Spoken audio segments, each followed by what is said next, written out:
Pagi itu, desa Lembah Hijau di Kabupaten Musirawas, Sumatera Selatan, tampak seperti biasanya.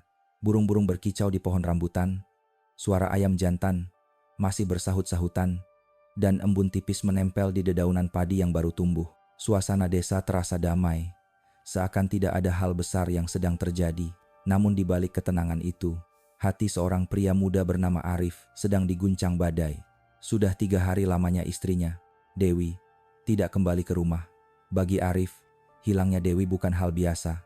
Dewi dikenal sebagai perempuan sederhana, tetapi penuh tanggung jawab dan berani bicara. Ia tidak pernah takut memperjuangkan apa yang dianggap benar, terutama soal masa depan anak mereka. Hari itu, 3 hari sebelumnya, Dewi pamit dengan langkah tegas menuju rumah kakak iparnya, Hasan, untuk membicarakan tanah warisan keluarga. Dengan pakaian biru muda yang sederhana dan sandal coklat yang biasa ia kenakan, Dewi pergi tanpa sedikit pun meninggalkan firasat buruk. Arif awalnya mencoba menenangkan diri. Ia berpikir mungkin Dewi menginap di rumah Hasan karena pembicaraan soal tanah memakan waktu panjang. Namun, semakin hari, ketenangannya berubah menjadi keresahan. Telepon genggam Dewi tidak bisa dihubungi. Pesan singkat tak pernah dibalas. Para tetangga juga tidak ada yang melihat Dewi sejak pagi itu. Setiap menit yang berlalu terasa seperti siksaan bagi Arif. Malam-malam ia habiskan dengan gelisah, matanya merah, pikirannya dipenuhi satu tanya, di mana Dewi sekarang? Desa Lembah Hijau adalah desa kecil di tepi sawah dan aliran sungai yang jernih. Kehidupan berjalan lambat, penuh tegur sapa dan gotong royong. Karena itu, hilangnya seorang perempuan dewasa tanpa jejak adalah hal yang sangat tidak wajar. Kabar hilangnya Dewi cepat menyebar ke warung kopi dan rumah-rumah tetangga. Ada yang menduga ia pergi ke rumah keluarga jauh, ada pula yang berbisik bahwa persoalan tanah mungkin menjadi penyebab. Namun di hati Arif, ia tahu ada sesuatu yang lebih besar dari sekadar urusan keluarga. Dan sejak saat itu, langkah Arif berubah. Dari seorang petani yang biasa hidup sederhana, kini ia berdiri di persimpangan antara harapan dan ketakutan. Ia berjanji pada dirinya sendiri, apapun yang terjadi, ia harus menemukan istrinya hidup ataupun mati. Hari ketiga sejak Dewi menghilang, Arif memutuskan untuk mencari sendiri ke rumah iparnya, Hasan, karena itulah tempat terakhir yang diketahui didatangi istrinya. Dengan langkah gontai namun hati penuh kegelisahan, ia berjalan melewati jalan setapak menuju ujung desa, tempat rumah Hasan berdiri agak terpencil. Rumah kayu sederhana itu berdiri di antara pohon pisang dan semak liar, seakan menyimpan rahasia yang enggan dibuka. Arif mengetuk pintu berkali-kali sambil memanggil nama Hasan. Pintu akhirnya terbuka, menampakkan wajah Hasan dengan tatapan dingin dan nada suara keras, "Dewi tidak datang ke sini." Jawaban singkat itu membuat dada Arif semakin sesak. Ia mengenal kakaknya itu sejak kecil, dan ia tahu bila ada sesuatu yang disembunyikan. Nada bicara Hasan terdengar kaku, seolah ingin menutup pintu pembicaraan lebih cepat. Namun, kesaksian warga justru berkata lain. Ibu Halimah, seorang nenek tua yang tinggal tak jauh dari rumah Hasan, bersumpah ia melihat Dewi masuk ke halaman rumah itu pada pagi hari saat ia menghilang. Ia bahkan mengingat dengan jelas pakaian biru muda yang dikenakan Dewi, serta sandal coklat sederhana yang selalu ia pakai ketika ke pasar. Kesaksian ini bukan hanya dari Ibu Halimah, beberapa tetangga lain juga mengaku melihat hal serupa. Arif terdiam mendengar cerita itu. Ia tahu bahwa tanpa bukti kuat, ia tidak bisa menuduh Hasan secara langsung. Namun hatinya bergetar. Firasat buruk semakin kuat. Ia masih mencoba bersikap tenang, meski di dalam dirinya ada rasa marah dan kecewa yang tak terucapkan. Malam itu ia pulang dengan pikiran kusut, pandangannya kosong menatap anaknya yang terus bertanya polos. "Ayah, kapan ibu pulang?" Pertanyaan itu menusuk hatinya, seakan mengingatkan bahwa waktu terus berjalan tanpa kejelasan. Keesokan paginya, Arif memberanikan diri melaporkan kasus ini ke kantor polisi sektor di kecamatan. Dengan suara bergetar, ia menceritakan kronologi hilangnya Dewi. Polisi menerima laporan tersebut, mencatat setiap detail, dan segera mengirim beberapa petugas untuk melakukan pencarian. Pasar desa, jalan menuju kecamatan, hingga tepi sungai disisir. Namun hasilnya tetap nihil, seakan Dewi lenyap di telan bumi. Kabar hilangnya Dewi semakin ramai dibicarakan warga. Di warung kopi, orang-orang berbisik dengan penuh kecurigaan. Ada yang mengatakan Dewi mungkin pergi ke rumah saudara jauh. Ada yang menuduh masalah warisan sebagai penyebab utama. Persoalan tanah ini memang sudah lama menjadi bara dalam sekam. Hasan merasa bahwa karena ia tinggal di desa dan merawat orang tua sampai akhir hayat, maka tanah sawah warisan seharusnya menjadi miliknya seorang. Sementara Arif, yang merantau sejak muda, dianggap tidak pantas menuntut bagian. Dewi, sebagai istri Arif, tidak pernah tinggal diam. Ia selalu mendorong suaminya untuk memperjuangkan haknya. Baginya, tanah itu bukan hanya soal materi, tetapi pegangan hidup bagi anak mereka di masa depan. Sikap Dewi yang tegas seringkali membuat Hasan marah besar. Pertengkaran antara ipar dan kakak ipar ini bukan lagi rahasia. Warga desa kerap mendengar suara bentakan dari rumah Hasan setiap kali Dewi datang menuntut pembagian tanah. Kini, ketika Dewi benar-benar menghilang setelah menuju rumah Hasan, kecurigaan pun semakin menguat. Namun, tidak seorang pun berani menuduh terang-terangan. Desa yang biasanya hangat penuh sapa berubah menjadi tegang dan sunyi. Orang-orang hanya berbisik, saling pandang dengan gelisah, seolah menunggu sebuah kebenaran yang menakutkan. Arif merasa dirinya tidak bisa lagi hanya diam. Ia tahu bahwa ada sesuatu yang tidak beres. Malam itu, sambil menatap langit gelap penuh bintang, ia berjanji pada dirinya sendiri. Apapun yang terjadi, ia harus menemukan Dewi, hidup ataupun mati. Malam keempat setelah Dewi menghilang, hati Arif tidak bisa lagi tenang. Ia merasa ada sesuatu yang ditutup-tutupi di rumah Hasan. Setelah anaknya terlelap, ia memutuskan untuk diam-diam pergi ke rumah kakaknya itu. Jalan setapak menuju rumah Hasan sunyi. Hanya suara jangkrik dan desiran angin malam yang terdengar. Bulan separuh menggantung di langit, menerangi langkah Arif yang dipenuhi rasa takut bercampur tekad.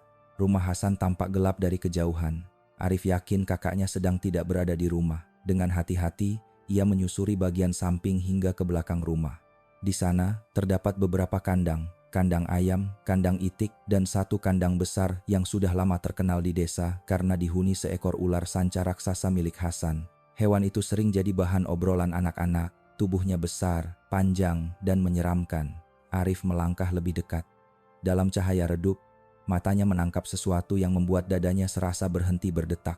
Di tanah basah dekat kandang ular, tergeletak sepasang sandal coklat yang sudah kotor penuh lumpur. Arif mengenali sandal itu, seketika sandal milik Dewi, dengan retakan kecil di bagian talinya. Lututnya gemetar, tangannya bergetar saat memungut benda itu. Air matanya nyaris jatuh, napasnya tersengal. Perasaannya campur aduk antara marah, takut, dan hancur. Tanpa menunggu lebih lama, Arif berlari menuju kantor polisi terdekat. Sambil membawa sandal tersebut, dengan suara bergetar ia berkata, "Ini milik istri saya. Saya menemukannya di dekat kandang ular sanca milik Hasan." Polisi yang mendengar laporan itu saling pandang. Situasi yang awalnya dianggap sekadar orang hilang, kini berubah menjadi kasus serius dengan kemungkinan tragis. Malam itu juga, beberapa petugas bersama Arif dan beberapa warga berangkat ke rumah Hasan. Suasana desa yang biasanya tenang menjadi mencekam. Lampu-lampu minyak di teras rumah warga menyala, namun tidak ada obrolan santai seperti biasa. Orang-orang hanya berbisik, menatap rombongan polisi dengan tatapan cemas. Semua sadar, malam itu bisa menjadi awal terbongkarnya sebuah rahasia kelam. Ketika rombongan tiba di rumah Hasan, pintu rumah terbuka. Hasan muncul dengan langkah terburu, matanya menyipit penuh curiga melihat kerumunan. Dengan suara keras ia bertanya, "Kenapa polisi datang larut malam?" Salah satu petugas menjawab tenang, bahwa mereka mendapat laporan adanya barang milik Dewi ditemukan di dekat kandang belakang. Hasan terlihat kaku, wajahnya menegang. Ia mencoba tertawa dan berkata sandal itu bisa saja milik siapa saja, namun nadanya terdengar dipaksakan. Polisi tetap meminta untuk memeriksa bagian belakang rumah. Hasan awalnya menolak dengan alasan gelap dan berbahaya. Tetapi karena desakan warga yang mulai berdatangan, ia akhirnya terpaksa mengizinkan. Dengan langkah berat, Hasan berjalan mendahului. Polisi menyusul di belakang, sementara Arif mengikuti dengan jantung berdegup kencang. Senter dinyalakan, menyinari halaman belakang yang dipenuhi suara serangga malam. Dan di sanalah, kandang besar berisi ular sanca tampak jelas. Hewan itu berbaring melingkar, tubuhnya sebesar batang kelapa. Kulitnya berkilau terkena cahaya senter. Tetapi yang paling mencolok adalah bagian perutnya menggembung luar biasa, seakan baru saja menelan sesuatu yang jauh lebih besar dari ayam atau itik. Seorang petugas menyorotkan senter tepat ke arah perut ular itu. Semua orang terdiam. Arif menutup mulutnya, air matanya jatuh tanpa bisa ditahan. Ia sudah merasa bahwa kebenaran mengerikan ada di depan matanya. Hasan buru-buru beralasan bahwa ia baru saja memberi makan ular itu seekor babi hutan yang mati di kebun. Namun, suaranya terdengar terbata-bata dan tidak meyakinkan. Warga yang hadir mulai berbisik. Ada yang mengatakan sejak Dewi hilang, ular itu jarang bergerak, hanya terbaring lesu. Suasana semakin mencekam. Hawa malam yang dingin terasa menyesakkan dada. Polisi akhirnya memutuskan untuk menunda tindakan lebih lanjut hingga pagi, menunggu tim forensik dari Palembang datang. Namun, rumah Hasan langsung dipasangi garis polisi dan ia dilarang meninggalkan lokasi. Malam itu, Arif pulang dengan langkah berat. Bayangan perut ular yang menggembung terus menghantui pikirannya. Setiap kali ia memejamkan mata, ia membayangkan Dewi berada di dalam sana. Ia ingin menjerit, ingin marah, tetapi suaranya hanya tercekik di tenggorokan. Yang bisa ia lakukan hanyalah berdoa agar kebenaran segera terungkap. Keesokan paginya, udara desa Lembah Hijau terasa berat. Matahari memang terbit seperti biasa, namun suasana desa dipenuhi rasa tegang. Warga berbondong-bondong menuju rumah Hasan, ingin menyaksikan kelanjutan dari misteri yang sejak malam sebelumnya membuat semua orang tidak bisa tidur. Di halaman rumah itu, polisi sudah berjaga, sementara garis kuning membatasi area agar tidak sembarang orang masuk. Arif berdiri paling depan. Matanya merah karena semalaman tidak tidur, tangannya menggenggam sandal coklat milik Dewi dengan erat. Hatinya berdegup kencang antara harapan dan ketakutan. Di sampingnya, beberapa warga berbisik lirih, membicarakan perut ular sanca yang membesar tidak wajar. Apa benar di dalamnya? Salah satu warga bertanya setengah suara, tetapi segera terdiam karena tatapan penuh cemas dari orang lain. Sekitar pukul 9 pagi, mobil tim forensik dari Palembang tiba. Beberapa petugas turun membawa kotak peralatan, mengenakan sarung tangan dan jas pelindung. Mereka langsung menuju kandang di belakang rumah Hasan. Ular sanca itu masih terbaring lesu. Perutnya tetap menggembung besar. Polisi meminta semua warga menjauh. Hanya beberapa saksi termasuk Arif yang diizinkan mendekat. Hasan tampak mondar-mandir di halaman. Wajahnya pucat, keringat bercucuran meski udara pagi masih sejuk. Ketika petugas mengumumkan bahwa mereka akan memeriksa isi perut ular, Hasan tiba-tiba bersuara keras, "Jangan, itu ular berharga, sudah saya pelihara bertahun-tahun." Namun kata-katanya tidak digubris. Polisi tahu, hanya dengan membuka perut ular itu, kebenaran bisa terungkap. Dengan hati-hati, kandang dibuka. 2 petugas memegang tongkat besi untuk mengendalikan gerakan ular, sementara seorang ahli forensik bersiap dengan pisau bedah besar. Semua orang yang menyaksikan menahan napas. Arif menutup wajahnya dengan kedua tangan, tidak sanggup melihat, tetapi ia tetap berdiri di sana karena ingin mendengar kebenaran. Seberapapun pahitnya, saat pisau menyentuh kulit ular, suasana hening. Beberapa detik kemudian, bau menyengat menusuk hidung. Orang-orang bergidik, sebagian menutup mulut menahan mual. Dari perut ular yang dibelah perlahan, sesuatu mulai terlihat. Potongan kain biru muda yang kotor dan basah muncul pertama kali, warnanya persis dengan pakaian terakhir yang dikenakan Dewi. Suasana berubah kacau. Beberapa warga berteriak lirih, ada yang mundur ketakutan, ada yang menangis. Arif jatuh berlutut, tubuhnya gemetar hebat. Ia tahu itu adalah milik istrinya. Polisi melanjutkan pemeriksaan. Satu persatu benda lain dikeluarkan. Helai rambut panjang, sepotong tulang kecil, bahkan sebuah kancing baju. Semua diletakkan dengan hati-hati di atas nampan logam. Tak ada lagi yang bisa membantah. Bukti itu terlalu jelas. Hasan yang sejak tadi mencoba bertahan, kini wajahnya semakin pucat. Bibirnya bergetar, matanya liar mencari alasan. Tetapi tidak ada kata yang keluar. Warga menatapnya dengan campuran marah dan ngeri. Orang yang selama ini mereka kenal sebagai kakak sulung rajin mengurus sawah, kini menjadi sosok yang paling dicurigai. Hari itu, desa Lembah Hijau seakan terhenti. Tidak ada suara anak-anak bermain, tidak ada obrolan ringan di warung kopi. Semua orang hanya membicarakan satu hal, Dewi. Namanya bergema di setiap sudut desa, dari tepian sawah hingga musala kecil. Hilangnya Dewi ternyata bukan sekadar misteri, melainkan tragedi besar yang melibatkan keluarga sendiri. Arif, meski hancur, Berusaha tetap berdiri, ia memeluk anaknya di rumah sambil berusaha menjelaskan dengan kata-kata sederhana. Tetapi bagaimana menjelaskan kepada seorang anak kecil bahwa ibunya sudah tidak akan pulang?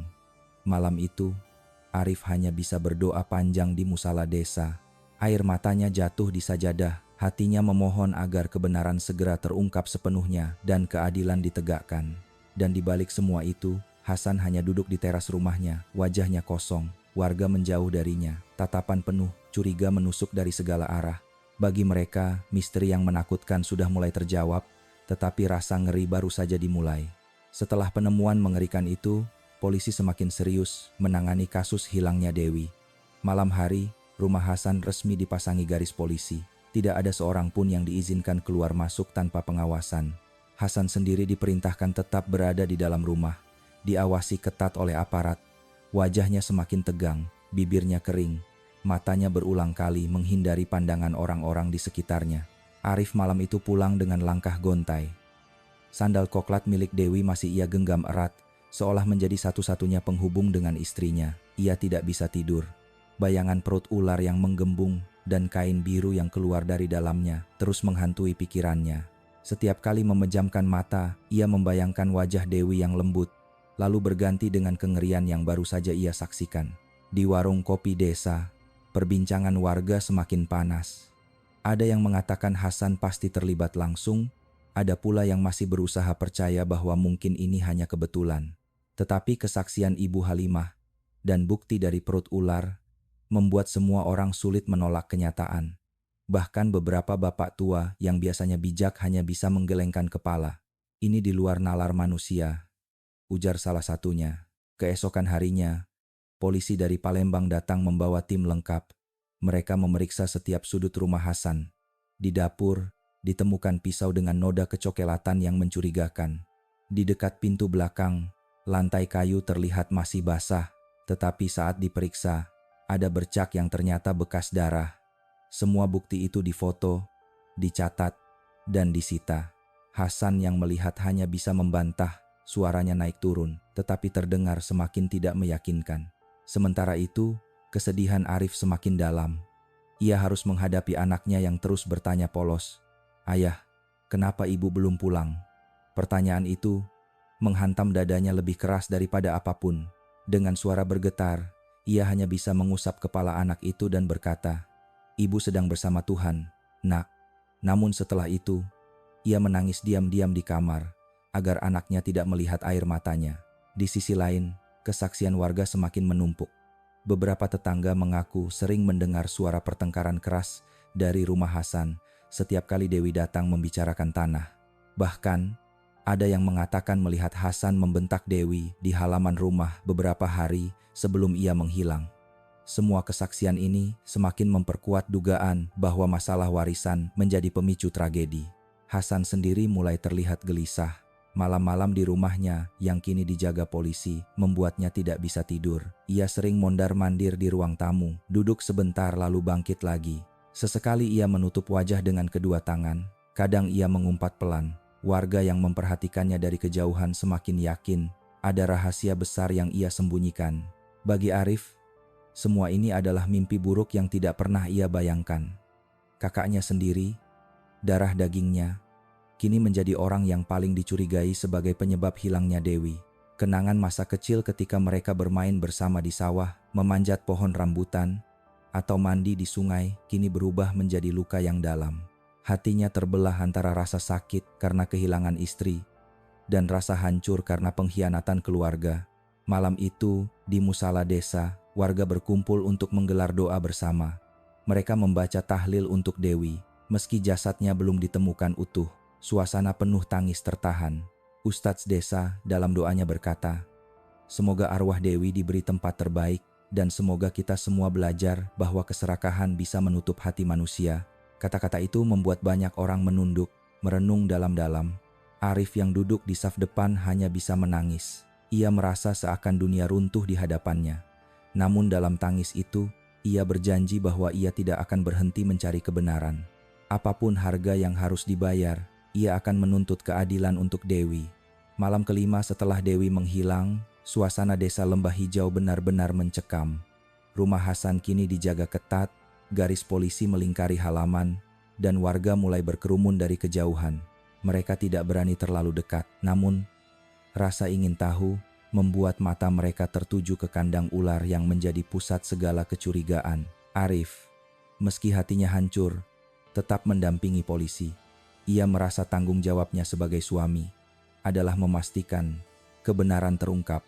Malam itu, ia kembali ke lokasi bersama petugas untuk melihat lebih dekat barang bukti yang ditemukan sebelumnya. Sandal coklat Dewi yang tergeletak di dekat kandang ular. Sandal itu kini menjadi simbol duka, sekaligus petunjuk penting yang membawa kasus ini ke titik terang. Polisi menyalakan senter, menyusuri area sekitar kandang. Seekor anjing milik Hasan yang biasanya menggonggong keras kini hanya meringkuk diam di sudut, seolah ikut merasakan ketegangan malam itu. Di dalam kandang, ular sanca raksasa masih terbaring.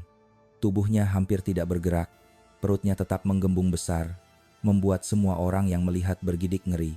Hasan, yang berdiri di samping polisi, berusaha menahan ekspresinya. Ia mencoba berkata, "Saya sudah memberi makan ular itu bangkai babi hutan. Itu sebabnya perutnya besar." Tetapi nada suaranya terdengar bergetar.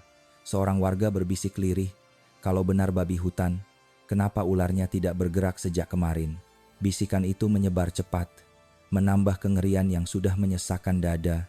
Polisi akhirnya memutuskan bahwa tindakan selanjutnya harus dilakukan oleh tim forensik. Malam itu, mereka hanya bisa mengamankan lokasi. Namun kehadiran polisi di rumah Hasan sudah cukup membuat warga yakin ini bukan lagi sekadar gosip, melainkan perkara besar yang akan mengguncang desa mereka. Arif berdiri di belakang garis polisi, menggenggam sandal coklat Dewi erat-erat. Ia menatap kandang ular dengan mata basah. Perasaannya bercampur, marah, takut, sedih, dan hancur. Ia tidak pernah membayangkan bahwa kakaknya sendiri bisa terhubung dengan tragedi sebesar ini. Udara malam terasa dingin menusuk, tetapi tubuh Arif berkeringat deras.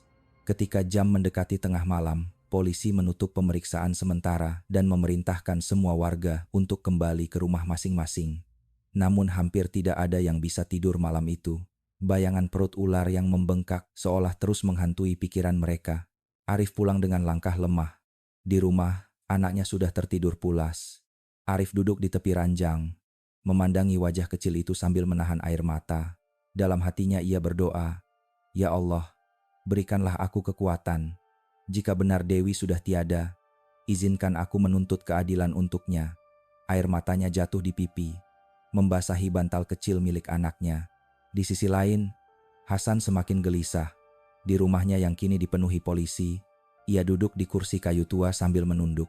Tangannya menggenggam lutut, napasnya memburu. Sesekali ia mencoba menatap ke arah polisi, tetapi tatapannya kosong. Wajahnya pucat, seolah semua energi telah hilang dari tubuhnya. Bagi warga yang melihat dari luar, Hasan bukan lagi sosok kakak sulung yang disegani. Ia kini hanya terlihat sebagai lelaki terpojok. Bayangan kesalahannya kian nyata. Malam itu menjadi titik balik. Dari sekadar kehilangan seorang perempuan, kasus ini berubah menjadi tragedi besar yang menyeret seluruh desa dalam ketakutan. Dan bagi Arif, meski hatinya remuk, ia tahu bahwa perjalanannya belum berakhir. Masih ada kebenaran yang harus digali, dan masih ada keadilan yang harus ditegakkan. Pagi berikutnya, suasana desa Lembah Hijau berubah drastis. Jalanan desa yang biasanya dipenuhi suara tawa anak-anak kini terasa sepi. Banyak warga memilih berkumpul di sekitar rumah Hasan, menjaga jarak dari garis polisi, tetapi tetap ingin menyaksikan jalannya penyelidikan. Semua mata tertuju pada kandang ular sanca yang sejak malam sebelumnya sudah menjadi pusat perhatian.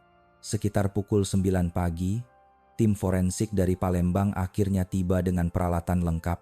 Mereka mengenakan pakaian pelindung putih, sarung tangan, dan masker. Beberapa polisi meminta warga untuk mundur lebih jauh. Arif berdiri paling depan, wajahnya pucat, tangannya gemetar, namun ia tetap memilih menyaksikan. Meski hatinya hampir tidak sanggup, Hasan terlihat semakin terpojok. Ia mondar-mandir di halaman rumah, sesekali mengusap wajahnya, sesekali duduk sebentar lalu bangkit lagi. Ketika salah seorang petugas memberitahukan bahwa ular sanca itu akan diperiksa isi perutnya, wajah Hasan langsung pucat pasi. Dengan suara terbata ia mencoba melarang, Ular itu sudah lama saya rawat, jangan sakiti dia. Namun polisi tidak menggubris, karena mereka tahu, hanya dengan cara ini misteri bisa terpecahkan. Kandang besar itu dibuka dengan hati-hati. 2 petugas memegang tongkat besi untuk mengendalikan ular, sementara seorang ahli forensik bersiap dengan pisau bedah besar. Warga yang melihat dari kejauhan menahan napas. Suasana menjadi begitu hening hingga suara desiran angin terdengar jelas. Ular itu tampak lemas, nyaris tidak bergerak. Tubuhnya tetap menggembung besar, membuat siapapun yang melihat merasa ngeri. Saat pisau mulai menyayat kulit tebal di bagian perutnya, bau menyengat langsung menyebar ke udara. Beberapa orang menutup hidung, sebagian mundur sambil menutup mulut. Perlahan, isi perut ular itu mulai terlihat. Yang pertama muncul adalah kain berwarna biru muda yang sudah basah dan kotor. Arif langsung terisak, karena ia mengenali kain itu sebagai pakaian terakhir yang dikenakan Dewi. Tangisnya pecah, tubuhnya bergetar hebat, sementara warga lain terdiam dengan wajah pucat. Setelah itu, helai rambut panjang ikut terlihat, menempel basah bercampur dengan sisa isi perut ular. Suasana semakin kacau. Ada yang menjerit, ada yang berlari menjauh, dan ada pula yang terduduk lemas di tanah. Petugas tetap melanjutkan proses dengan tenang, mengeluarkan satu persatu, tulang kecil, potongan kain, dan sebuah kancing baju. Semuanya diletakkan rapi di atas nampan logam. Tidak ada lagi ruang untuk keraguan. Semua bukti itu menunjukkan bahwa ular sanca telah menelan sesuatu yang bukan hewan ternak, melainkan tubuh manusia. Arif jatuh berlutut, wajahnya basah oleh air mata. Ia menatap benda-benda itu dengan hati hancur. "Itu Dewi," ucapnya lirih, nyaris tak terdengar. Warga desa hanya bisa terpaku. Tidak ada yang berani berbicara. Keheningan panjang menyelimuti suasana, hingga akhirnya terdengar suara isak tangis beberapa ibu-ibu di belakang. Seorang bapak tua berbisik lirih, "Ya Allah, apa yang sudah terjadi di desa kita ini?" Sementara itu, Hasan terdiam di sudut halaman. Wajahnya semakin pucat, bibirnya bergetar, matanya mencari-cari alasan, tetapi tidak ada kata yang keluar. Tubuhnya goyah, seperti kehilangan tenaga. Semua orang menatapnya dengan pandangan penuh curiga dan marah. Sosok yang dulu dianggap kakak sulung yang rajin bekerja, kini menjadi bayangan hitam yang membawa aib besar bagi desa. Polisi segera mengamankan barang bukti dan menutup perut ular yang sudah dibelah. Hewan itu kini tidak lagi menjadi peliharaan yang dibanggakan, melainkan saksi bisu dari tragedi yang mengguncang seluruh desa. Hari itu, desa Lembah Hijau seakan kehilangan napas. Tidak ada suara obrolan, tidak ada tawa, hanya rasa ngeri yang menyelimuti. Semua orang tahu, kebenaran sudah mulai terkuak, dan langkah berikutnya adalah mencari siapa yang bertanggung jawab. Bagi Arif, meski hatinya hancur berkeping-keping, ia merasa sedikit lega karena misteri mulai terbuka. Namun, di balik air matanya, tersisa satu tekad yang semakin kuat. Ia akan menuntut keadilan untuk Dewi. Sampai akhir, setelah isi perut ular sanca itu dikeluarkan dan diperiksa, suasana desa Lembah Hijau menjadi semakin tegang. Barang-barang yang ditemukan kain biru muda, helai rambut panjang, serpihan tulang, dan kancing baju langsung diamankan oleh tim forensik sebagai barang bukti. Semua warga yang hadir tidak bisa lagi menyangkal, mereka baru saja menyaksikan bukti nyata dari tragedi yang mengerikan. Arif berdiri di samping polisi, tubuhnya gemetar. Ia menutup wajahnya dengan kedua tangan, namun air matanya terus mengalir. Setiap potongan kain, setiap helai rambut, seolah menusuk hatinya lebih dalam. Baginya, semua itu adalah bagian terakhir dari Dewi, istrinya yang selama ini ia cintai dan hormati. Tim forensik segera melakukan pemeriksaan awal. Dengan alat sederhana, mereka mencatat kondisi tulang dan potongan lain yang ditemukan. Salah satu ahli mengatakan bahwa ada tanda-tanda kekerasan fisik pada tulang tersebut. Artinya, kemungkinan besar Dewi sudah meninggal sebelum dimasukkan ke kandang ular. Kalimat itu membuat suasana semakin mencekam. Warga saling pandang, wajah mereka pucat, sebagian bahkan meneteskan air mata. Hasan, yang sejak pagi mondar-mandir, kini terlihat semakin terpojok. Ketika mendengar hasil awal dari tim forensik, wajahnya pucat pasi. Ia mencoba beralasan dengan suara lirih. "Mungkin ular itu menelan sesuatu di luar dugaan. Saya tidak tahu apa-apa," namun kata-katanya terdengar kosong, tanpa keyakinan. Kesaksian baru pun muncul. Ibu Halimah, saksi kunci yang sudah dikenal warga sebagai orang jujur, maju ke depan polisi. Dengan suara pelan tapi tegas, ia berkata, "Saya melihat Dewi masuk ke halaman rumah Hasan pagi itu. Saya bahkan sempat menyapa, dan dia tersenyum kepada saya. Tapi setelah itu, saya tidak pernah melihat dia keluar lagi." Kata-kata Ibu Halimah menjadi pukulan telak bagi Hasan. Polisi mencatat semua kesaksian dan mulai menyusun kronologi. Dugaan semakin kuat bahwa pertengkaran soal tanah warisan adalah pemicu utama tragedi ini. Hasan merasa seluruh tanah itu adalah haknya, sementara Dewi dikenal sebagai perempuan yang berani menuntut keadilan bagi suaminya, Arif. Benturan dua sikap keras itu kini terlihat jelas berakhir dengan bencana. Arif, meski hatinya hancur, berusaha tetap kooperatif.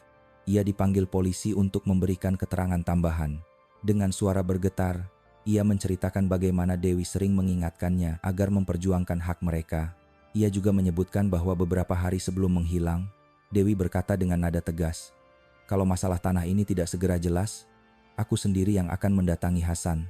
Kata-kata itu kini terngiang seperti firasat buruk yang tak pernah ia sadari. Warga desa pun semakin yakin bahwa Dewi tidak sekadar hilang, melainkan menjadi korban kekejaman. Suasana desa yang biasanya damai kini berubah muram. Anak-anak dilarang bermain dekat rumah Hasan, bahkan beberapa warga mulai menyebut rumah itu sebagai tempat angker.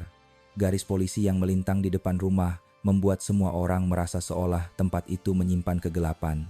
Di sisi lain, polisi terus mengembangkan penyelidikan.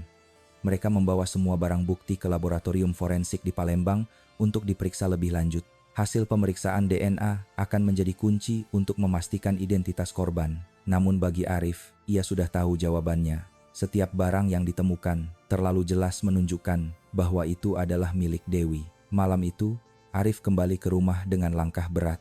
Ia memeluk anaknya yang bertanya polos, "Ayah, kapan ibu pulang?" Arif hanya bisa tersenyum pahit, mengusap kepala kecil itu, dan menjawab, "Ibu sedang di tempat yang lebih baik, Nak." Setelah anaknya tertidur, Arif menangis panjang di musala kecil, berdoa agar kebenaran segera ditegakkan. Bagi seluruh warga desa Lembah Hijau, tragedi ini menjadi pelajaran pahit. Mereka mulai menyadari bahwa harta dan tanah yang seharusnya menjadi berkah justru bisa berubah menjadi kutukan ketika keserakahan menguasai hati manusia. Beberapa hari setelah pemeriksaan awal dilakukan, hasil analisis sementara dari tim forensik Palembang mulai tersebar di desa Lembah Hijau. Hasil itu menyebutkan bahwa Dewi kemungkinan besar tidak meninggal karena ditelan ular, melainkan sudah tidak bernyawa sebelum tubuhnya dimasukkan ke kandang. Tanda-tanda kekerasan fisik terlihat jelas pada serpihan tulang dan pakaian yang ditemukan. Kabar ini membuat suasana desa semakin mencekam. Warga berkumpul di warung kopi, di musala, atau di pinggir sawah, saling berbisik penuh kecemasan. Nama Hasan kini menjadi buah bibir di setiap sudut desa. Banyak yang tidak menyangka bahwa seorang kakak kandung bisa tega melakukan hal sekejam itu hanya karena persoalan tanah warisan. Ada yang menggelengkan kepala, ada yang menitikan air mata, dan ada pula yang diam terpaku, sulit menerima kenyataan. Arif dipanggil kembali oleh polisi untuk memberikan keterangan tambahan. Dengan suara parau, ia menceritakan semua riwayat perselisihan antara dirinya dan Hasan. Ia mengingat betul bagaimana Dewi selalu mendesaknya agar tidak menyerah memperjuangkan hak mereka. "Tanah itu bukan hanya soal uang, tapi soal masa depan anak kita," kata Dewi suatu malam sebelum akhirnya menghilang. Kalimat itu kini terasa bagai pisau yang menusuk hati Arif, karena istrinya telah menjadi korban justru akibat keberanian menuntut keadilan. Sementara itu, Hasan semakin sulit menahan tekanan. Di rumah yang dijaga polisi, ia lebih banyak termenung. Wajahnya pucat, matanya cekung, tubuhnya tampak kurus. Setiap kali ditanya oleh petugas, ia selalu bersikeras menyangkal. "Saya tidak tahu apa-apa," ucapnya berulang kali. Tetapi setiap bukti baru yang ditunjukkan polisi membuat suaranya semakin lirih, hampir tak terdengar. Kesaksian warga terus bermunculan. Seorang tetangga mengaku mendengar suara ribut keras dari rumah Hasan pada pagi hari Dewi menghilang. Seorang lainnya mengatakan melihat Hasan mondar-mandir dengan wajah tegang di halaman belakang rumah pada hari yang sama. Semua kesaksian itu dikumpulkan, dicatat, dan menjadi bahan bagi polisi untuk menyusun kronologi.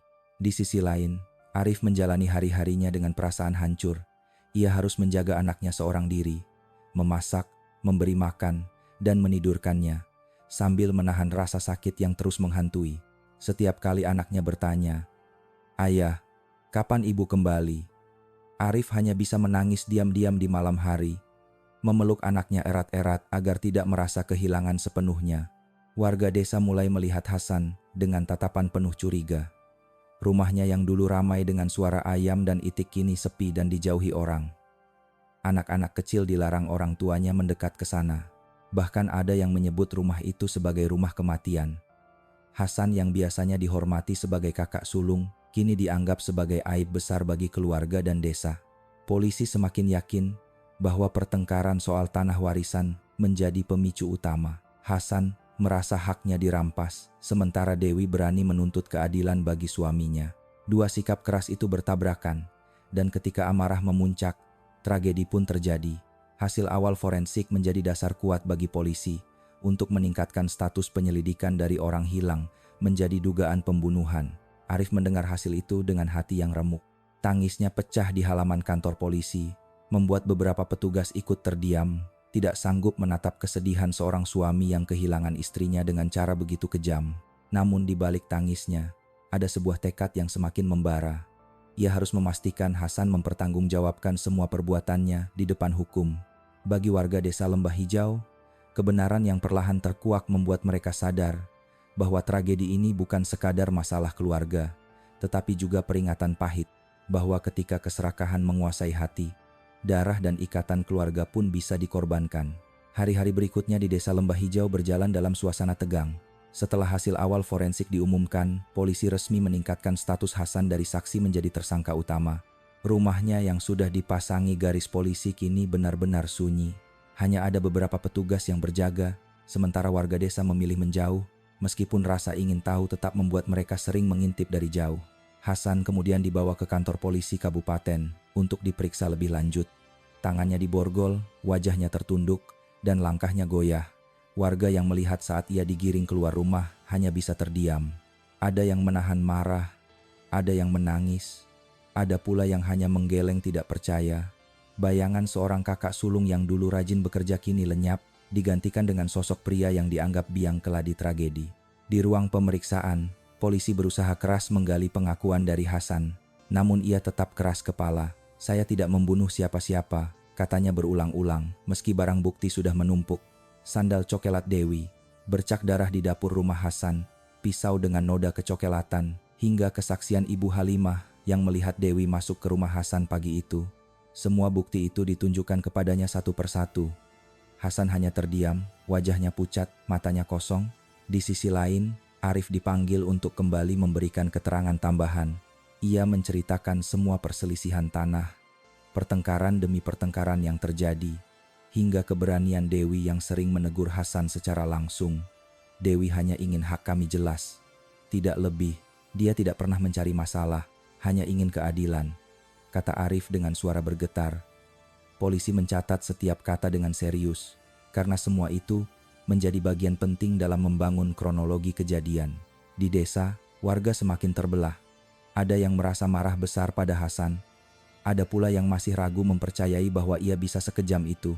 Namun mayoritas sudah yakin, terutama setelah bukti dari perut ular ditemukan. Rumah Hasan kini menjadi simbol kengerian. Setiap orang yang lewat menunduk, seolah takut kutukan dari tragedi itu ikut menimpa mereka. Anak-anak dilarang bermain di dekat sana, dan beberapa warga bahkan berkata, lebih baik rumah itu dirubuhkan saja. Sementara itu, Arif menjalani hari-hari penuh beban. Ia harus mengurus anaknya seorang diri, sekaligus bolak-balik ke kantor polisi untuk memberikan keterangan. Malam-malamnya dihabiskan dengan doa panjang di musala kecil desa. Ia berlutut, meneteskan air mata, berbisik lirih memohon kekuatan dari Tuhan. "Ya Allah, jika benar Dewi sudah Engkau panggil, berilah dia tempat terbaik di sisimu, dan berilah aku kekuatan untuk menuntut keadilan atas kematiannya." Polisi kabupaten terus bekerja intensif. Mereka mengirimkan semua barang bukti ke laboratorium forensik di Palembang untuk pemeriksaan detail. Laporan DNA menjadi kunci akhir untuk memastikan bahwa potongan tubuh yang ditemukan memang milik Dewi. Waktu terasa berjalan lambat. Setiap hari, Arif menunggu dengan hati berdebar. Seakan setiap kabar dari kota bisa mengubah hidupnya. Hasan di ruang tahanan terlihat semakin murung. Ia jarang bicara, lebih sering duduk termenung, menatap lantai. Kadang ia terlihat bergumam pelan, menyebut nama Dewi dengan suara serak. Petugas yang berjaga mengatakan bahwa ia tampak gelisah, seolah dihantui rasa bersalah. Namun setiap kali ditanya oleh penyidik, ia tetap bersikeras menyangkal. Di desa Lembah Hijau, warga semakin sering berkumpul setelah salat di musala. Mereka membicarakan kejadian itu bukan hanya sebagai gosip, tetapi juga sebagai pelajaran hidup. Seorang tokoh agama desa berkata, "Harta hanyalah titipan. Jika kita membiarkan keserakahan menguasai hati, maka titipan itu bisa berubah menjadi racun." Kata-kata itu membuat banyak warga menunduk, merenungi diri masing-masing. Tragedi ini kini tidak hanya menjadi duka keluarga Arif, tetapi juga menjadi cermin pahit bagi seluruh desa. Bahwa amarah dan keserakahan bisa menutup mata hati, hingga darah daging sendiri pun bisa dikorbankan. Beberapa minggu setelah Hasan resmi ditetapkan sebagai tersangka, kabar dari Palembang akhirnya tiba. Hasil pemeriksaan DNA memastikan bahwa potongan tulang, rambut, dan kain biru muda yang ditemukan di perut ular sanca memang milik Dewi. Tidak ada lagi ruang untuk keraguan. Kebenaran kini terpampang jelas di hadapan semua orang. Saat kabar itu disampaikan di kantor polisi, Arif jatuh terduduk. Tangannya menutup wajah, tangisnya pecah sekeras-kerasnya. Beberapa petugas terdiam, sebagian lain menunduk dengan wajah penuh iba. Bagi Arif, meski ia sudah menduga, mendengar hasil resmi tetap menghantam hatinya bagaikan petir. Kenyataan bahwa Dewi benar-benar tiada kini tidak bisa ditolak lagi. Di desa, kabar itu menyebar cepat. Tangisan Arif seakan menggema hingga ke telinga warga. Desa Lembah Hijau mendadak diselimuti kabut duka. Banyak warga yang mengenal Dewi sebagai perempuan sederhana, pekerja keras, dan penyayang merasa kehilangan besar. Ia bukan hanya istri Arif dan ibu bagi anak kecil itu, tetapi juga bagian dari kehidupan sehari-hari desa. Dewi sering terlihat membantu tetangga, ikut arisan ibu-ibu, dan menenteng hasil panen ke pasar. Kehilangannya menjadi luka yang dirasakan semua orang. Sementara itu, Hasan yang masih ditahan di kantor polisi tampak semakin hancur. Wajahnya pucat, matanya cekung, tubuhnya gemetar. Ia tahu bukti yang ada sudah terlalu kuat untuk bisa ia hindari. Namun saat diminta memberikan pengakuan, ia tetap berusaha menyangkal. "Saya tidak tahu, saya tidak membunuh," katanya pelan. Namun kata-kata itu terdengar hambar, tak lagi meyakinkan siapapun. Polisi terus menekan Hasan dengan bukti demi bukti. Sandal cokelat Dewi, bercak darah di dapur rumahnya, pisau dapur dengan noda mencurigakan, hingga kesaksian warga yang melihat Dewi masuk ke rumah Hasan. Semua itu disusun rapi di hadapannya. Hasan semakin terpojok, tangannya mencengkeram lutut, napasnya memburu. Keringat dingin mengalir di pelipisnya, meski ruangan tidak panas. Di desa, warga berkumpul di musala untuk mendoakan arwah Dewi. Suara doa bergema lembut, bercampur dengan isak tangis para ibu. Anak kecil Arif menangis di pangkuan ayahnya, bertanya polos, "Ayah, kenapa semua orang menyebut ibu? Kapan ibu pulang?" Pertanyaan itu menusuk hati semua yang mendengarnya. Banyak ibu-ibu yang ikut menangis, tak sanggup menatap wajah polos anak itu. Arif, meski hatinya hancur berkeping-keping, berusaha tetap berdiri tegar. Ia tahu, kini tugasnya bukan hanya menuntut keadilan untuk Dewi, tetapi juga menjaga anak mereka agar tumbuh dengan penuh kasih sayang. Ia berjanji dalam hati, "Dewi, meski kau sudah tiada, aku akan menjaga anak kita sebaik mungkin. Aku akan terus berjuang agar keadilan ditegakkan." Tokoh agama desa kemudian berdiri memberi nasihat. Dengan suara berat ia berkata, "Tragedi ini adalah pelajaran pahit bagi kita semua. Tanah seharusnya jadi berkah, bukan jadi kutukan. Jangan biarkan harta merusak kasih sayang keluarga." Kata-kata itu disambut anggukan penuh arti dari warga yang hadir. Hari itu, desa Lembah Hijau benar-benar berduka. Tidak ada suara tawa anak-anak, tidak ada obrolan di warung kopi.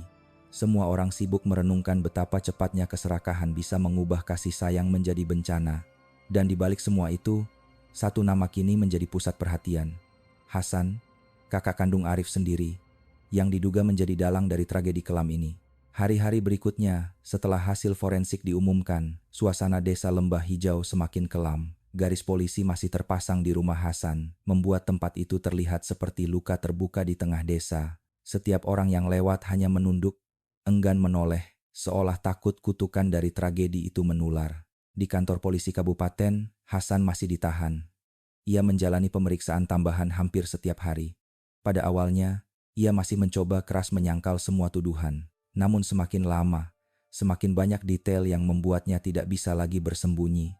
Seorang penyidik muda bernama Budi duduk di hadapan Hasan suatu malam. Dengan suara tenang, ia berkata, "Pak Hasan, kebenaran tidak bisa ditutup selamanya. Semakin Bapak menyangkal, semakin berat beban di hati. Tapi kalau Bapak jujur, setidaknya Bapak bisa tenang." Kata-kata itu membuat Hasan menunduk. Matanya memerah, napasnya berat. Untuk pertama kalinya, ia terlihat goyah. Dengan suara serak, Hasan akhirnya mengaku. Ia bercerita bahwa pagi itu, Dewi datang dengan membawa berkas tanah warisan. Suaranya lantang, menuntut agar pembagian tanah segera dilakukan. Hasan yang merasa harga dirinya diinjak sebagai kakak sulung tidak bisa menahan amarah. Pertengkaran besar pecah. Dewi tetap berani membela hak suaminya, membuat darah panas Hasan mendidih. Dalam amarah buta, Hasan mengambil pisau dapur. Perkelahian singkat terjadi, hingga akhirnya Dewi terjatuh dan tubuhnya tak lagi bergerak. Hasan panik, ia bingung harus berbuat apa. Saat matanya tertuju pada kandang ular sanca di belakang rumah, pikirannya yang kalut membuatnya mengambil keputusan nekat, menyeret tubuh Dewi ke kandang ular, berharap hewan itu akan menelan dan menghapus semua jejak. Pengakuan itu membuat ruang penyidikan sunyi. Para penyidik saling pandang, sebagian menggelengkan kepala. Cara berpikir Hasan dianggap di luar nalar. Sebuah kebiadaban yang lahir dari amarah dan keserakahan. Semua pengakuan dicatat rapi, dijadikan bagian dari berkas perkara yang akan segera dilimpahkan ke kejaksaan. Berita pengakuan Hasan cepat sampai ke telinga warga desa Lembah Hijau. Mereka terkejut, tetapi juga merasa lega karena kebenaran mulai terbuka. Namun rasa lega itu bercampur dengan ngeri. Tidak ada yang bisa membayangkan seorang kakak kandung tega menumpahkan darah iparnya sendiri hanya karena tanah. Arif mendengar kabar itu dengan hati bergetar. Ia duduk lama di beranda rumah, memandangi jalan desa yang sepi. Di dalam dirinya ada perasaan lega karena misteri sudah terjawab, tetapi rasa lega itu dibalut dengan luka yang terlalu dalam. Dewi tetap tidak akan kembali. Anak mereka tetap akan tumbuh tanpa seorang ibu, dan dirinya akan selamanya menyimpan kenangan pahit bahwa kakaknya sendiri adalah pelaku tragedi itu.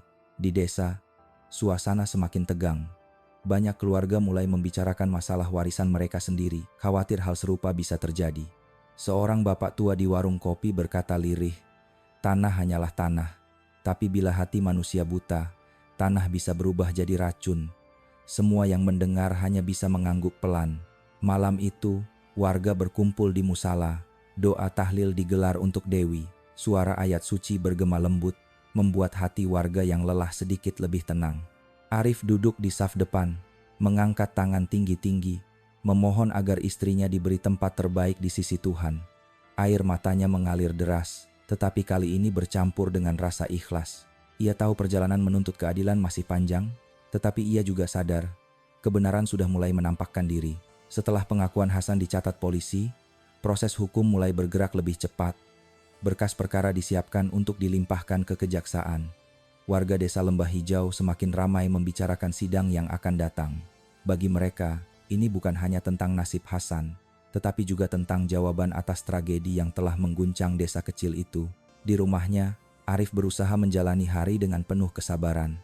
Ia kini harus membagi diri antara mengurus anak semata wayangnya, bekerja di sawah, dan bolak-balik menghadiri panggilan polisi untuk melengkapi keterangan. Meski tubuhnya lelah, ia tetap tegar. Ia tahu perjuangannya belum selesai. Baginya, keadilan untuk Dewi adalah satu-satunya tujuan yang membuatnya tetap berdiri. Sementara itu, Hasan menjalani hari-harinya di ruang tahanan dengan wajah murung.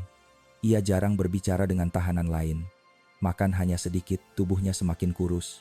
Petugas penjara yang berjaga sering melihatnya duduk termenung, kadang bergumam menyebut nama Dewi, kadang tertawa pendek sebelum kembali menangis diam-diam. Perubahan sikapnya membuat jelas bahwa rasa bersalah dan ketakutan kini menghantuinya setiap saat. Di desa, suasana masih belum pulih. Rumah Hasan yang kosong dan dipasangi garis polisi kini benar-benar dianggap angker. Anak-anak dilarang mendekat, bahkan beberapa warga memilih memutar jalan jika harus lewat sana. Di warung kopi, obrolan selalu bermuara pada satu hal. Bagaimana sidang nanti akan berlangsung dan hukuman apa yang pantas bagi Hasan. Ada yang berkata ia harus dihukum seumur hidup, ada yang dengan tegas mengatakan hukuman mati adalah yang paling adil. Tokoh agama, desa kembali mengingatkan warga, kita tidak boleh hanya melihat ini sebagai dosa seorang Hasan. Ini adalah cermin untuk kita semua. Jangan sampai keserakahan membuat kita kehilangan akal sehat. Kata-kata itu menggema di musala, membuat banyak warga menunduk, merenungkan keluarga masing-masing. Hari demi hari, berita tentang kasus ini terus muncul di surat kabar daerah. Nama desa Lembah Hijau kini dikenal luas, bukan karena hasil panennya, tetapi karena tragedi berdarah yang mengguncang hati banyak orang. Bagi warga desa, ada rasa malu sekaligus sedih. Mereka tidak menyangka nama kampung kecil mereka akan dibicarakan di mana-mana karena kejahatan yang dilakukan oleh salah satu warganya sendiri. Arif semakin menutup diri. Malam-malam ia habiskan dengan duduk di beranda, menatap foto Dewi dalam bingkai kayu sederhana. Ia sering berbisik lirih, "Dewi, sebentar lagi keadilan akan datang. Aku akan memastikan namamu dikenang, bukan hanya sebagai korban, tetapi sebagai perempuan yang berani memperjuangkan kebenaran." Air matanya jatuh setiap kali ia berkata begitu, namun ia merasa Dewi masih mendengar dari tempatnya di sisi Tuhan. Anak kecil Arif semakin sering bertanya, "Ayah, kapan ibu pulang? Kenapa semua orang menyebut nama ibu?" Pertanyaan polos itu menusuk hati Arif lebih dalam daripada apapun. Ia hanya bisa menggendong anaknya erat-erat, berusaha tersenyum meski wajahnya basah oleh air mata. Ia tahu, kini tugasnya adalah membesarkan anak itu dengan penuh kasih sayang, agar tidak tumbuh dengan luka dendam. Di sisi lain, persiapan sidang semakin matang. Jaksa mulai menyusun dakwaan, polisi melengkapi berkas, dan warga desa menunggu dengan tegang. Mereka tahu, sidang nanti bukan hanya akan menentukan nasib Hasan, tetapi juga menjadi jawaban bagi keluarga Dewi dan seluruh desa yang masih diselimuti duka. Malam sebelum berkas resmi dilimpahkan, musala desa kembali ramai. Warga berkumpul membaca doa bersama. Suasana haru menyelimuti ruangan sederhana itu. Seorang tetua desa berkata lirih, "Tragedi ini harus menjadi pelajaran. Jangan biarkan tanah atau harta membuat kita lupa pada kasih sayang keluarga." Semua yang hadir mengangguk pelan, dengan hati yang masih diselimuti luka. Hari persidangan Hasan akhirnya tiba. Sejak pagi buta, suasana desa Lembah Hijau sudah ramai. Warga berdiskusi di warung kopi, sebagian lagi bersiap berangkat ke Palembang untuk menyaksikan sidang pertama. Bagi mereka, kasus ini bukan hanya tentang seorang pria bernama Hasan, tetapi juga tentang nama baik desa mereka, serta keadilan bagi almarhumah Dewi. Arif pun berangkat ke Palembang ditemani beberapa kerabat Dewi. Wajahnya terlihat letih, matanya sembab karena kurang tidur, tetapi langkahnya tetap tegar. Anaknya ia titipkan pada tetangga dekat yang ia percaya. Dalam hatinya ada perasaan campur aduk takut, cemas, sekaligus lega karena langkah menuju keadilan akhirnya dimulai. Pengadilan Negeri Palembang dipenuhi orang. Kursi yang tersedia tidak cukup. Banyak warga yang rela berdiri di belakang ruangan demi bisa menyaksikan sidang bersejarah itu. Suasana menjadi hening ketika Hasan digiring masuk dengan pakaian tahanan abu-abu. Tubuhnya tampak kurus, wajahnya pucat, matanya tertunduk. Sosok kakak sulung yang dulu disegani kini lenyap, digantikan dengan bayangan seorang pria yang akan diadili atas perbuatannya sendiri. Jaksa membacakan dakwaan dengan suara lantang. Disebutkan bahwa Hasan terbukti melakukan pembunuhan berencana terhadap Dewi. Tidak hanya itu, ia juga berusaha menyembunyikan kejahatannya dengan cara memasukkan jasad korban ke dalam kandang ular sanca. Setiap kalimat dakwaan terasa menusuk hati Arif. Ia menunduk, menggenggam tangannya erat, berusaha menahan air mata yang nyaris pecah. Barang bukti kemudian diperlihatkan di ruang sidang. Sandal coklat, kain biru muda, serpihan tulang, rambut panjang, hingga pisau dapur dengan noda mencurigakan. Semua diletakkan di meja bukti, di bawah sorot lampu. Arif tidak sanggup menatap lama, hatinya serasa kembali terhempas ke hari ketika sandal istrinya ditemukan di dekat kandang ular. Pihak pembela Hasan mencoba mengurangi tuduhan. Mereka mengatakan bahwa perbuatan itu dilakukan dalam keadaan emosi, tanpa rencana, sehingga tidak layak disebut sebagai pembunuhan berencana. Namun majelis hakim menegaskan bahwa cara Hasan menyembunyikan jasad menunjukkan adanya kesadaran penuh setelah perbuatan, yang berarti unsur kesengajaan tetap ada. Beberapa saksi dipanggil ke depan. Ibu Halimah, saksi kunci, maju dengan langkah tertatih. Dengan suara pelan namun jelas, ia menceritakan bagaimana ia melihat Dewi masuk ke halaman rumah Hasan dan tidak pernah keluar lagi. Kesaksiannya membuat suasana sidang semakin tegang. Warga yang hadir menahan napas, sebagian meneteskan air mata. Akhirnya, giliran Arif dipanggil sebagai saksi keluarga. Dengan suara bergetar, ia menceritakan bagaimana pagi itu Dewi berpamitan, bagaimana ia mencari kesana kemari, hingga menemukan sandal istrinya di dekat kandang ular. Tangisnya pecah ketika ia berkata, "Dewi bukan hanya istri saya, dia adalah ibu yang baik, perempuan yang berani memperjuangkan kebenaran." Suara Ishak terdengar dari bangku pengunjung, membuat ruang sidang dipenuhi kesedihan. Hasan hanya menunduk sepanjang persidangan. Sesekali ia mengusap wajahnya, sesekali menarik napas panjang. Ketika ditanya apakah ia mengakui perbuatannya, ia menjawab lirih, "Saya marah, saya khilaf, tapi saya tidak pernah berniat sejauh itu." Jawaban itu membuat ruangan hening. Hakim menatapnya tajam lalu berkata, "Semua manusia punya amarah, tetapi tidak semua memilih membunuh." Sidang ditutup dengan pengumuman bahwa persidangan akan dilanjutkan minggu depan dengan agenda mendengarkan tuntutan jaksa. Warga keluar dari ruangan dengan wajah lelah. Sebagian masih berbisik membicarakan betapa mengerikannya detail yang terungkap hari itu. Arif melangkah keluar dengan mata sembab, namun hatinya sedikit lega. Ia merasa satu langkah lagi keadilan untuk Dewi sudah semakin dekat. Malam itu, ia kembali ke desa. Warga menyambutnya dengan doa bersama di musala. Mereka berdoa bukan hanya untuk arwah Dewi, tetapi juga untuk keselamatan seluruh desa agar tragedi semacam ini tidak pernah terulang. Sidang terakhir, sidang vonis, akhirnya tiba. Sejak pagi, halaman pengadilan negeri Palembang sudah dipenuhi warga dari berbagai desa. Ada yang datang membawa bekal makanan, ada pula yang duduk beralaskan tikar di koridor, semuanya menunggu dengan sabar. Mereka ingin menyaksikan keputusan akhir atas kasus Hasan, kasus yang telah mengguncang hati banyak orang dan membuat nama desa Lembah Hijau dikenal luas. Arif datang bersama anaknya yang masih kecil, juga kedua orang tua Dewi. Wajah mereka muram, mata sembab, karena semalaman berdoa. Mereka memohon agar hakim menjatuhkan putusan seadil-adilnya, agar arwah Dewi bisa tenang, dan agar luka hati mereka sedikit terobati. Ketika Hasan digiring masuk ke ruang sidang, suasana mendadak hening. Semua mata tertuju padanya. Tubuhnya kurus, wajahnya pucat, langkahnya gontai. Tidak ada lagi sosok kakak sulung yang dulu disegani. Yang terlihat hanyalah seorang pria yang harus menerima konsekuensi dari tindakannya sendiri. Hakim membuka persidangan dengan suara tegas. Ia membacakan kronologi kasus, satu persatu bukti, kesaksian saksi mata, dan hasil forensik yang telah diperiksa. Suara hakim bergema di ruang sidang, membuat suasana semakin tegang. Arif menunduk, menggenggam tangan anaknya erat-erat. Orang tua Dewi menangis pelan, sementara banyak warga terdiam dengan wajah serius. Ketika hakim sampai pada bagian putusan, semua orang menahan napas. Dengan suara mantap, hakim berkata bahwa Hasan terbukti secara sah dan meyakinkan melakukan tindak pidana pembunuhan berencana terhadap Dewi, kemudian berusaha menghilangkan jejak dengan cara memasukkan jasad korban ke kandang ular. Perbuatan ini dinilai tidak hanya kejam, tetapi juga melukai rasa kemanusiaan, ucap hakim. Lalu, palu diketukkan 3 kali. Putusan dijatuhkan, hukuman mati. Seisi ruangan terdiam sejenak, kemudian terdengar isak tangis dan bisikan lirih, "Allahu Akbar." Sebagian warga meneteskan air mata, sebagian lain menghela napas panjang. Arif terisak keras, memeluk anaknya erat-erat. Anak kecil itu memandang bingung, tidak mengerti arti semua yang terjadi. Tetapi pelukan ayahnya terasa begitu kuat. Hasan menunduk dalam, wajahnya pucat pasi, bibirnya bergetar, namun tidak ada kata yang keluar. Ia hanya menutup mata, seolah pasrah menerima nasibnya.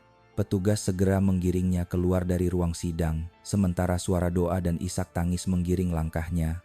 Di bangku pengunjung, orang tua Dewi menangis keras. Sang ayah bangkit dengan langkah gontai, bersuara parau memohon agar roh anaknya tenang. Ibunya terkulai lemah, dipeluk kerabat agar tidak jatuh. Semua yang hadir merasakan pedih yang sama. Sidang hari itu menjadi penutup bab panjang pencarian keadilan.